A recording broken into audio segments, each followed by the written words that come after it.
2023년 4월 8일 오후 2시 21분 차량 한 대가 갑자기 중앙선을 넘어 인도로 돌진합니다. 차는 마침 길을 걷고 있던 배승아 양을 포함해 4명의 초등학생을 순식간에 덮칩니다. 이 사고로 내 어린이는 머리 등을 크게 다쳤고 사고 11시간 만인 9일 새벽 9살 배승아 양은 끝내 사망하고 맙니다.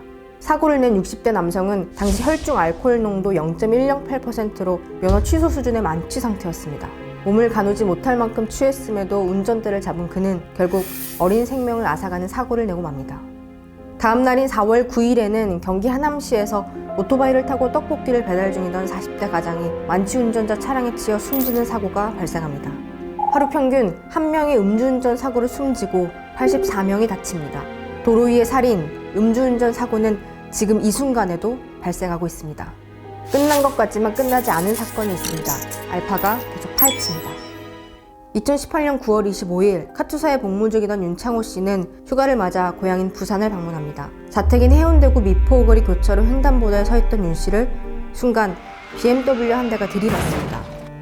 사고 이후 윤 씨는 머리를 크게 다쳐 뇌사 상태에 빠졌고 그해 11월 9일 끝내 사망하고 맙니다. 생전 법조인이 되고 싶었다던 20대 청년의 꿈은 음주운전자가 낸 사고로 산산조각 났습니다. 당시 음주운전 사망사고를 낸 운전자에 대한 대법원의 양형 기준은 최대 징역 4년 6개월에 불과했습니다. 윤 씨의 친구들은 청와대 국민청원에 글을 올려 도로 위 살인 행위인 음주운전을 보다 강력하게 처벌해달라고 호소합니다. 억울하게 친구를 잃은 슬픔은 곧 국민적 공분을 이끌어냈습니다.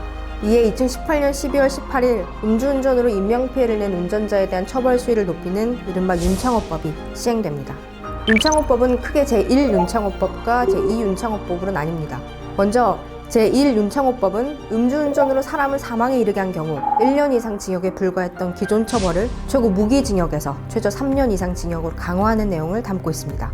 사람을 다치게 했을 경우의 처벌 기준 역시 기존 10년 이하의 징역 기준을 15년 이하 징역으로 500만 원 이상 3천만 원 이하 벌금에서 1,000만 원 이상 3천만 원 이하 벌금으로 높였습니다.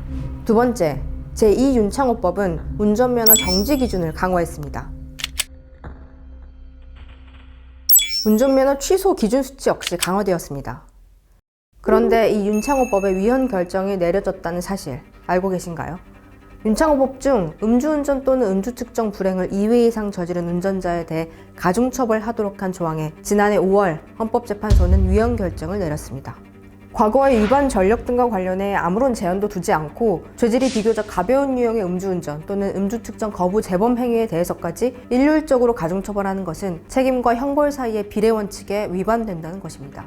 헌법재판소의 위헌 결정에 국회는 올해 1월 음주운전으로 벌금 이상의 형을 받고 그 형이 확정된 날로부터 10년 내에 다시 음주운전을 하거나 음주 측정 거부를 한 경우 가중처벌하도록 해당 조문을 개정했습니다. 이 같은 법 개정과 처벌 강화에도 불구하고 음주운전은 오히려 증가하고 있습니다. 코로나19로 인한 제약이 사라지며 음주운전 적발 건수가 14%에서 최대 43%까지 늘었을 정도입니다. 음주운전자가 몰던 차에 치여 2021년 한 해에만 206명이 사망하고 23,653명이 다쳤습니다. 면허를 정지당해 생계가 힘들다. 음주운전으로 형사처벌과 행정처분을 받은 사람들의 카페에 올라온 한 게시글의 내용입니다. 음주운전 범죄로 3번이나 처벌받았다는 게시글의 작성자는 면허가 취소되면서 취미생활을 하지 못하게 돼 가정 내 불화가 생겼고 생계까지 힘들어졌다고 토로합니다. 음주운전이 곧 살인운전이 될 수 있다는 자각 없이 그저 자신의 취미생활을 걱정할 뿐인 안일한 어른들. 이들이 달라지지 않는 한 제2의 제3의 생활을 또 잃을 수밖에 없을 것입니다. 끝날 때까지 끝나지 않은 사건이 있습니다. 알파가 파헤칩니다.